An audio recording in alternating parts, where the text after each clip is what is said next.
ಇರ್ಲಿ, ಓಕೆ ಅಧ್ಯಕ್ಷರೇ. ಎಸ್.ಎಂ. ಕೃಷ್ಣರವರ ಆಳ್ತ, ನಾನು ಐಟಿ-ಬಿಟಿ ಬಗ್ಗೆ ಮಾತ್ರ ಮಾತಾಡೋದಿಲ್ಲ, ಫರ್ಗೆಟ್ ಐಟಿ-ಬಿಟಿ. ಜೆ.ಎಚ್. ಪಟೇಲ್ರು ಮುಖ್ಯಮಂತ್ರಿ ಆಗಿದ್ದಾಗ ಪಂಚಾಯತ್ ರಾಜ್ಗೆ 1 ಲಕ್ಷ ಇತ್ತು, ಪಂಚಾಯತಿಗೆ ಬರೀ 1 ಲಕ್ಷ. ಆಮೇಲೆ ಕೊನೆಗೆ 5 ಲಕ್ಷ ಮಾಡಿದ್ರು ಇವ್ರು ಚೀಫ್ ಮಿನಿಸ್ಟರ್ ಆದಾಗ. ಬಜೆಟ್ ಅಶ್ವಥ್ ನಾರಾಯಣ್ ಬರೀ 26,000 crores. Now it is 3,75,000 crores. ಎಷ್ಟು ವ್ಯತ್ಯಾಸ ನೋಡಿ, ಬರೀ 20 ವರ್ಷದ ಆಡಳಿತಕ್ಕೆ ಎಷ್ಟು ಯಾವ ರೀತಿ ಗ್ರೋತ್ ಆಗಿದೆ. ನಿಮ್ಮೂರಲ್ಲಿ, ನಿಮ್ಮ ಕ್ಷೇತ್ರದಲ್ಲಿ ನಾನು ಸೈಟ್ ತಗೊಂಡಾಗ 2,500 ರೂಪಾಯಿ ಮನೆ ತಗೊಂಡಾಗ ನಿಮ್ಮ ಕ್ಷೇತ್ರದಲ್ಲಿ, ಇವತ್ತು 30,000 ರೂಪಾಯಿ ಆಗಿದೆ ಅಲ್ಲಿ. ಅಂದ್ರೆ ಅಷ್ಟು ಗ್ರೋತು ಬೆಂಗಳೂರಿಗೆ ಅವತ್ತು ಬೆಳೆದಿದೆ. ಅಂತ ಸಂದರ್ಭದಲ್ಲಿ ಬರೀ 26,000 ಕೋಟಿ ರೂಪಾಯಿ ಅವ್ರ ಬಜೆಟ್ ಅಲ್ಲಿ ಅವ್ರು ಕೊಟ್ಟಂತ ಕಾರ್ಯಕ್ರಮ ಇದೆಯಲ್ಲ ಪಂಚಾಯತ್ ರಾಜ್ಗೆ. ಆಮೇಲೆ 5 ಲಕ್ಷ ಮಾಡಿದ್ರು. ಆಮೇಲೆ ಬೇಲೂರು ಗೋಷ್ಠಿ ಅಂತ ಇದೇ ಧಾರವಾಡದಲ್ಲಿ ಮಾಡಿ 25 ಇಲಾಖೆನ ಸೇರಿಸಿ, ನಾನು ಬರೀ ಅವರು ಐಟಿ-ಬಿಟಿ ಬಗ್ಗೆ ಬೆಂಗಳೂರು ಬಗ್ಗೆ ಚಿಂತೆ ಮಾಡಿದವರಲ್ಲ. ಈ ವಾಸ್ ಲುಕಿಂಗ್, ನಿಮಿಷ ಇರಪ್ಪ ಪ್ಲೀಸ್. ಅವರು ಇಡೀ ರಾಜ್ಯನ ಚರ್ಚೆ ಮಾಡಿ ಸಮಗ್ರವಾಗಿ 26 ಇಲಾಖೆಯನ್ನು ಸೇರಿಸಿ ಪಂಚಾಯತಿಗಳಿಗೆ ವ್ಯವಸ್ಥೆ ಕೊಟ್ಟು ಬೇಲೂರು ಗೋಷ್ಠಿ ಅಂತ ಇದೇ ಧಾರವಾಡ ಪಕ್ಕದಲ್ಲಿ ನಡೆಸಿಸಿ ವಿನಯ್ ಕುಲಕರ್ಣಿ ಕ್ಷೇತ್ರ ಮಾಡಿ ಅವತ್ತಿನ ಕಾಲದಲ್ಲಿ ಮಾಡಿದ್ರು. ಅದಲ್ಲದೆ ವೀರಪ್ಪನ ಕಳ್ತನ ಆಗೋಯ್ತು, ವೀರಪ್ಪನ ಅಪಹರಣ ಆಯ್ತು. ಅಧ್ಯಕ್ಷ ಇದೊಂದು ಕೇಳಿ ನೀವು, ವೀರಪ್ಪನ ಅಪಹರಣ ಆಯ್ತು, ರಾಜ್ಕುಮಾರ್ ಅಪಹರಣ ಆಯ್ತು, ವೀರಪ್ಪನೇ ತಗೊಂಡೋಗ್ಬಿಟ್ರು ಅಂತ. ನಾನು ಮಲಗಿದ್ದೆ, 11 ಗಂಟೆ ರಾತ್ರಿಗೆ ನಾನು ಫೋನ್ ಮಾಡಿದ್ರು. ಫಸ್ಟ್ ಫೋನ್ ನನಗೇನೆ, ಪೊಲೀಸರು ಹಿಂಗ್ ಆಗಿದೆ ಅಂತ ತಿಳಿಸು, ಅರ್ಜೆಂಟ್ ನೀನ್ ಬಾಯ್ಲಿ ಅಂದ್ರು. ಯಾಕೆ ಅಂದೆ, ಇಲ್ಲ ಈ ತರ ಆಗೋಗಿದೆ, ಸ್ವಲ್ಪ ಬಾಯ್ಲಿ ಅಂತ ಅಂದ್ರು. ಸೊ ಅಲ್ಲೇ ನಾನು ನೀವಿದ್ದ ಮನೇಲೇ ಇದ್ದೆ, ನೀವೇನು ಮನೇಲಿ ಇದ್ರಿ, ಅವರು ಎಸ್.ಎಂ. ಕೃಷ್ಣ ಅವ್ರು ಅಲ್ಲಿದ್ರು.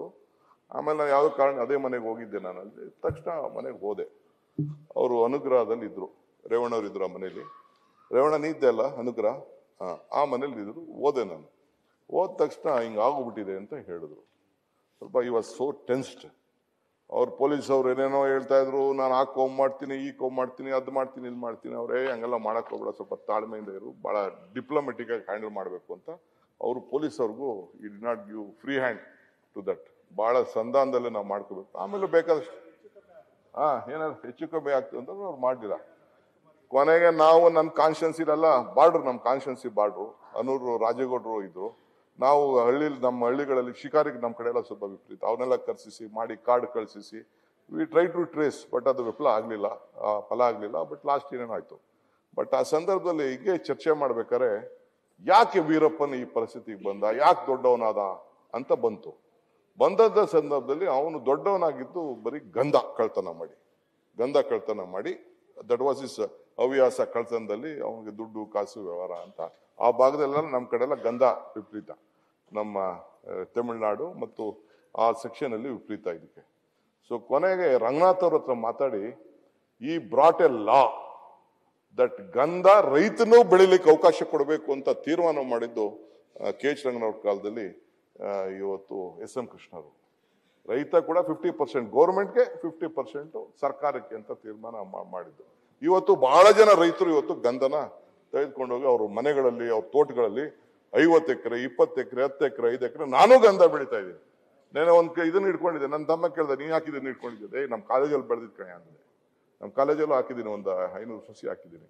ಎತ್ಕೊಂಡು ಬಂದು ನೇನೆ ಲಾಸ್ಟ್ ಅದನ್ನ ಅವ್ರಿಗೆ ಅರ್ಪಿಸಿದೆ. ಲಾಸ್ಟ್ ನಾನು ಕಾಲೇಜಲ್ಲಿ ಬೆಳೆದಿದ್ದನ್ನ ಒಂದಷ್ಟು ಕತ್ಕೊಂಡು ಹೋಗ್ಬಿಡ್ತಾರೆ ಅಂತ ಒಂದಷ್ಟು ಕೊಟ್ಟೆ ಗೌರ್ಮೆಂಟ್ಗೆ. 1-2 ತುಂಡು ಇಟ್ಟಿದ್ದೆ ಅಲ್ಲಿ, ಎತ್ಕೊಂಡೋಗಾದ್ರೆ ಲಾಸ್ಟ್ ಅವ್ರಿಗೆ ಅರ್ಪಿಸ್ಬೇಕು ಅಂತ ನಾನು ಮಾಡಿದೆ. ಸೊ ಹಂಗೆ ನಾನು ಯಾಕೆ ಹೇಳ್ತಾ ಇದ್ದೀನಿ ಅಂತಂದ್ರೆ, it is not only the mid day meal, it is not only this one. ಆಮೇಲೆ ಇನ್ನೊಂದು ಬಹಳ ವಿಚಾರವಾದಂತ ವಿಚಾರ, ಒಂದು ನಿಮಿಷ ಸ್ವಲ್ಪ ಇರಿ, ಬಹಳ ವಿಚಾರವಾದ ವಿಚಾರ. ನ್ಯೂಸ್ ಫಸ್ಟ್, ನಿರ್ಭೀತಿಯಿಂದ ನಿಮ್ಮ ಪರವಾಗಿ.